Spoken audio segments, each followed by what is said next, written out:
Welcome back to the Shuffle Squad. Today we're going to be covering over the top 10 best decks as we approach this weekend, including the Buenos Aires special event going on in Argentina. Check the pinned comment below for all the copy and pastable deck lists. Don't spoil the video. You could put in the comments what you think the top 10 best decks are. And I do get back to all comments on the channel, so be sure to put your input in there. Give this video a like, subscribe to the channel, and let's jump into our number 10 deck. What deck could it possibly be? Kicking off our top 10 best decks this week is going to be Banette EX, a deck that is very interesting, but a lot of players don't want to necessarily sit across from it because of Everlasting Darkness being such a tough attack to deal with, shutting off those important items such as Rare Candy, Nest Ball, Ultra Ball, Energy Switch, named a handful of important ones there. This deck continues to see success on the global scale. It did pretty well at the regionals in Poland, and I mean, it's really one of those decks where I think the players that are going to be playing it are going to be playing it. They've played it before, might be playing it to the Latin American International Championships or even Buenos Aires if they're attending that event. And the players that aren't, they're really trying to avoid it if they don't necessarily have that good matchup against it. Now, this deck could have easily been a handful of different things. I mean, there's decks that are floating around such as Iron Thorns, there's the Dragapult Iron Thorns deck, and of course, there's the other Gardevoir deck, Plain Gardevoir EX, that Henry won Baltimore Regionals with earlier this season. So I think that style of traditional deck could also be coming back as well. Right now, I had to go with Banette because Banette's been seeing a little bit more success. These lists are usually a combination of deck ranking from regionals, major event results, and I try to place them as appropriately as possible. So this is really going to be following the trends in the metagame. Decks that might counter these decks on this list might end up ranking higher in the next week, or I have to sometimes put a deck that hasn't necessarily been on the list somewhere, maybe not towards the top, because even if a deck just wins an event, it might not just necessarily be at the top. Either way, that's what we got going on for number 10. If you're missing the cards for this deck or any of the decks on this list, check out Kayfabe Cards. They have a large selection of cards. And on top of that, we have PTCGOstore.com that has code cards if you're trying to build these decks online. You can get credits and basically craft whatever you want. Let's jump into our number 9 pick. At number 9, we have Lost Zone Box again. Lost Zone Box is kind of doing its thing in the metagame. I think it's kind of a little bit above Banette from that 10th place spot. It did come second at that regionals in Louisville, with Michael Davidson and his group seeing a lot of success with the deck. Basically, if you avoid Regidrago for the most part, you got a pretty good chance at seeing success. And I mean, sometimes in the right metagames or the right matchups, that's great. You have a decent shot at beating Lugia. You have a decent shot at beating Raging Bolt. So a lot of the decks on these lists are, if they're not those decks that we're trying to beat, they're decks that are trying to beat those decks or some degree. If the deck's not number 1, it might have some flaw or some tough matchup that's holding it down. So even though you might be seeing success locally with Lost Zone Box, there are a lot of Regidrago out there, which is why this is placed at number 9. I do think if you are a dedicated Lost Zone Box player, could totally have a strong run with it at any event coming up. We've seen Lost Zone Box go all the way at events, such as winning the North American International Championships. I mean, even Azul's won an IC with it. Lost Zone Box is really one of those mainstay format decks, and I'm glad to see it kind of re-entering back into the top 10 and kind of staying out there as we prepare for, I believe, April's rotation. That's probably going to knock this deck out of standard formats. What's going to be going on at number 8? Let us know. So at number 8, we kind of have a new entry here, Palkia with Terapagos, a deck that many players cooked up at the beginning of the format, but then it either became Terapagos EX on its own or Palkia with Dusknoir. Oscar Madsen had a successful run with this deck at the recent regionals in Poland, so it's going to be the new entry to our list. And I think this is a very cool way to be playing the deck, especially using Volbeat and Illumise to kind of offset going first or second, giving yourself opportunities. We have ways to accelerate energies. I honestly think this is a very cool deck, and it's a deck that I would love to try out myself. Having options to use Radiant Greninja, having opportunities to attack with Terapagos. They both work so well with that Area 0. There's Jet Energy. just so much cool stuff in general. Really, it's, if you're not trying this deck out, definitely maybe try some games against it, because I think a few other players might end up picking this deck up as we approach the end of our format. But see if you have those Volbeat and Illumise, they might just be chilling in your bulk somewhere. I think they're a little bit better than bulk now, with it getting, I believe, top 16 at that regionals. I don't know. I've always been a huge fan of Palkia decks, large bench decks. This, to me, a double large bench deck with both Terapagos and Orchid Form Palkia VSTAR, that sounds awesome, making full use out of that Area 0 underdepths. At number 7, I was conflicted. Do I either put the traditional Dragapult Dusknoir deck that won the regionals in Europe a few months ago, maybe a month ago, or do I go with Dragapult EX with Iron Thorns that has been popping up lately? Sometimes you got to go with the new deck. Sometimes you got to go with the old, the deck that's already been previously established, I guess, in this case. So we're going to be going with the Dragapult EX Dusknoir deck. And I believe this is the same list that Nicholas Glass played at the Lima special events, if not 1 or 2 cards off. I still think that that's one of the better ways to be playing the decks. And as we kind of approach events such as Latin American International Championships, this deck might not necessarily have the best matchup spread, but I do think Dragapult EX has a fantastic, it's a fantastic archetype overall, and sometimes that can carry you. I love the synergy between Dusknoir and Phantom Dive and just Radiant Alakazam and Accelerating Energies. There's a lot of really cool pieces going on in this deck, so if you find that right metagame to be playing this deck, I think Dragapult EX is just going to be an absolutely fantastic choice.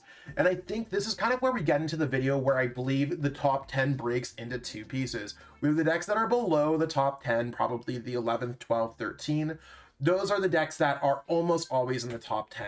There's decks that are fighting to be there, like I said, and it could have been a Gardevoir EX regular deck, it could have been Turbo Roaring Moon, Iron Thorns are making those spots. They didn't make top 10. You have the decks below that that are still good. There's probably about 20-25 decks that are necessarily playable in this format. Then we get to the 10, 9, 8, 7. These are the decks that exist in the format. Typically they do pretty well, but they have a flaw or a tough matchup that are currently within the 1, 2, 3, 4 range. When we get to deck number 6, 7, 5, I think that those decks are really the solid middle of the format, where those decks are almost always good, but they usually have something that holds them back, whether it's a tough matchup in the top 4, but they're generally a little bit better than the 7 through 10. I know that might be explanatory in the numbers itself, but I do want to say that, like, these decks have really held on to those spots for a while now. So before we jump into it, give that video a like, and let's jump into our number 6. At number 6, we're back to including Rotom into Snorlax. I've thought about it a lot, and I'm like, we gotta go with the best Snorlax player in the game, and that's gonna be Calvin Connor, who recently just saw top 16 at the Louisville Regional Championships a few weeks ago, and I really think that something like Snorlax, this build, is kind of what we've been going on. Now, Sander Wojciech has been playing Control X for forever, so still the Rotomless build could be interesting, but right now we're going to be featuring this list, and where I think it could be great, having some strong matchups against decks such as Raging Bolt, being able to stop Pokemon from attacking in general with Mimikyu. If you put Miss Energies on your Mimikyu, maybe you'll just have a strong matchup against Regidrago.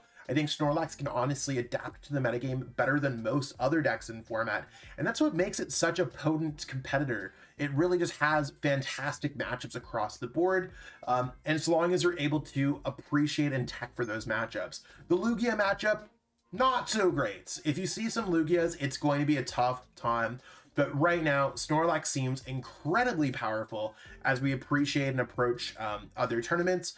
I think Snorlax, we could see it sneak into that top 8, maybe not necessarily winning the tournament, but having that deep run and those championship points necessary to make it to the 2025 World Championships in Anaheim, California. About to go halfway through the list. What do we got going on at number 5? At number 5, we got Charizard EX spreading those wings and using Infernal Rain to accelerate some energies. We're still going to be going with Sebastian Lashmit's list from Louisville, where they were able to make top 8 at that event. I might have even been top 4. It's crazy that it's just like a few weeks ago, but my memory's already a little hazy when it comes to it. Either way, they crushed it. And I think that their list for Charizard EX is just super consistent. Anyone who's trying to jump into the game, there is a Charizard EX League Battle deck that is either releasing this month or has just been released that will have the majority of these cards. You might need to slap in a couple copies of Dusknoir, so maybe getting some Shrouded Fable booster packs on the side of your League Battle deck. This deck will pretty much be one for one of what your League Battle deck is. So overall, this is just a fantastic build. It's solidified, has strong matchups across the board. I think Charizard EX to me is the strongest Pokemon EX that we have in Standard, with its Burning Darkness scaling damage as the game progresses, self-accelerating, 330 HP Dark-type Pokemon. Really just a fantastic all-around package of a deck. And I think this is where the list, when it has that 6-5, I think the top 4 decks really separate themselves as kind of like the elite 4 of our Pokemon TCG decks, as I may. I think those decks just kind of handle the metagame. I think they're super powerful. And of course, very interesting decks as well. So let's jump into our number 4 picks, see what we have this week. Sure, a lot of the decks are going to be the same, but there has been some movements and there has been some tech changes for most of the decks featured in the top 4. Let's get it. Number 4 of the Elite 4, we have Lugia VSTAR. Now, Lugia VSTAR, I've taken Kieran Farah's list that he's seen a lot of success with this season. And what I've done is I cut a Mist Energy for a Wellspring Ogerpon EX. Now, I think that the Wellspring gives you a lot of opportunities to use that secondary attack, shuffle back some of your energies back, so you could go Legacy Energy using it twice effectively in the same game, because you could attach it and 2 other energies to the Wellspring Ogerpon. The attack requires you to shuffle 3 energies back. Then you can use Archeops to get them on something like an Iron Hands or even a Luminion that take those energies, such as the Legacy Energy. Being able to do 100 and then 120 snipe could be enough to take out Minccino, Charmander, Dreepy. Like, we can go on and on and on. If your opponent's not ready or prepared or even knows that you have Wellspring, they might not have the Manaphy down into play. Lugia is still going to be accelerating energies with Archeops, getting those Archeops into play. So I think there's a lot of really cool things you can do with this deck, and this is the way that I'd be playing it if I was playing at any major event with Lugia VSTAR going forward. I think it's just a simple deck, very powerful deck, and overall, I really like how it plays out. So if you're a fan of Lugia, Lugia is still really good. Players are still going to be making top deep runs with Lugia. So we'll have to see how that plays out. But right now, we do have Lugia at number 4. Let's see what we got going on at the top 3. And don't forget to put your best guesses for those top 3 decks in the comments, or even just say, yo, I'm the first one watching this video. Thank you so much, Zach, for the videos. Or, you want to know what, Zach? You are wrong. I hate your content. I don't say that, but reasonably, let's jump into that number 3. And number 3 this week, we have the mighty Raging Bolt EX. Caleb Gettimer won the regionals in Louisville. A lot of these decks have done pretty well at Louisville with this deck. The deck that usually takes down Regidrago almost every single time, because you could just go Bellowing Thunder, rip those energies. And I think this is why Raging Bolt's so powerful. It's the best deck at snapping back into hitting Bellowing Thunder, getting that big attack off, and really putting your best foot forward. Beyond that, I think that there's plenty of other opportunities to be doing cool things with this deck, such as attacking with Keelmask Ogerpon, or even your Slitherwing against those unexpected Fesendipities and Terapagos.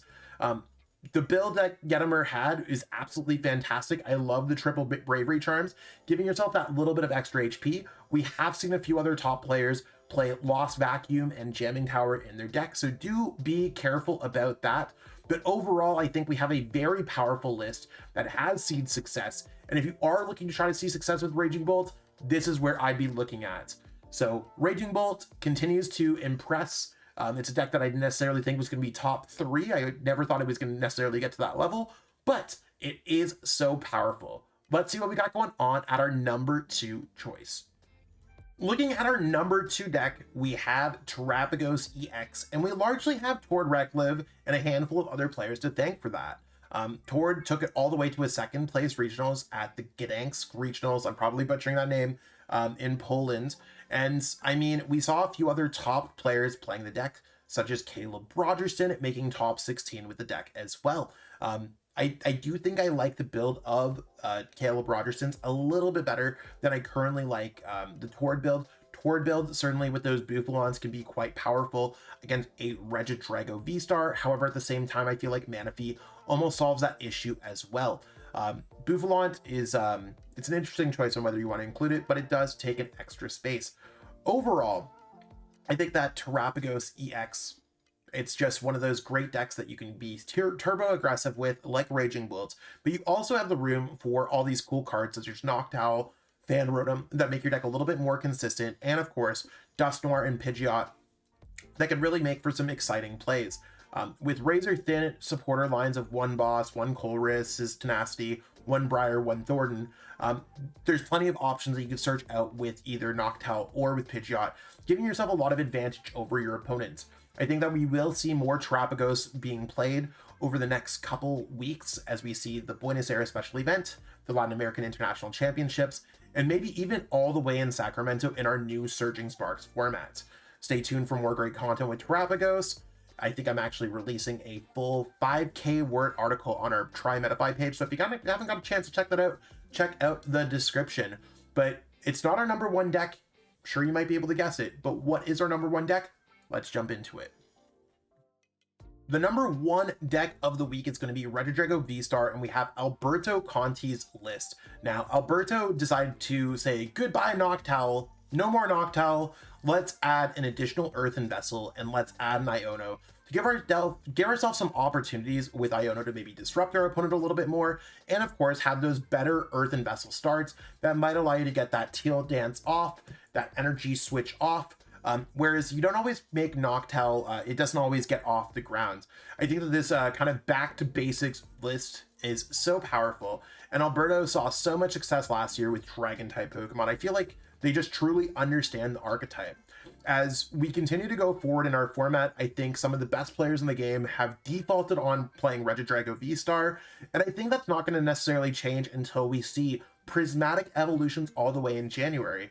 So if you're not playing Regidrago VSTAR, I highly recommend having a counter for Regidrago VSTAR, such as playing maybe a Snorlax deck with Mist Energy, a Raging Bolt Ogre Pond deck, maybe a Turbo Roaring Moon, a Miraidon EX deck perhaps. Regidrago VSTAR does typically well against most other Stage 2 Pokemon EX decks.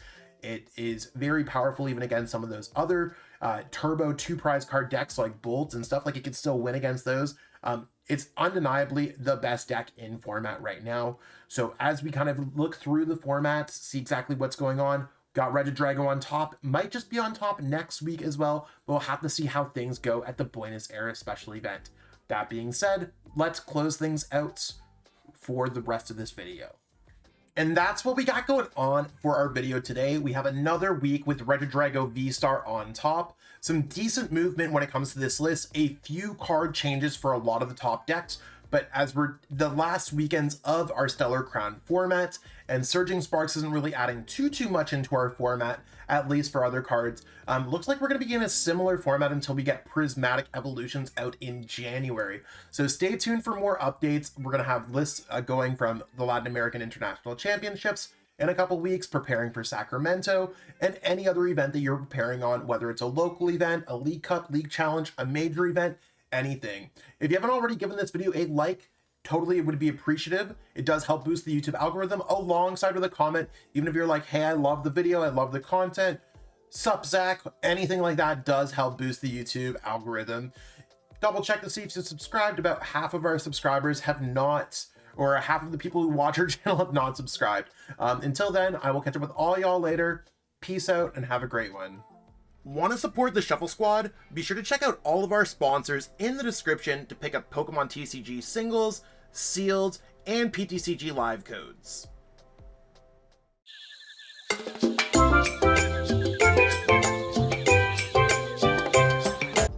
You made it to the end. Thank you so much for watching this entire video from the Shuffle Squad. Honestly, from the bottom of our hearts, we appreciate each and every person that supports our content, watches what we have going on every single day, every single week, even from time to time, and continuously allows us to have a forum to project our creative content towards the Pokemon TCG community.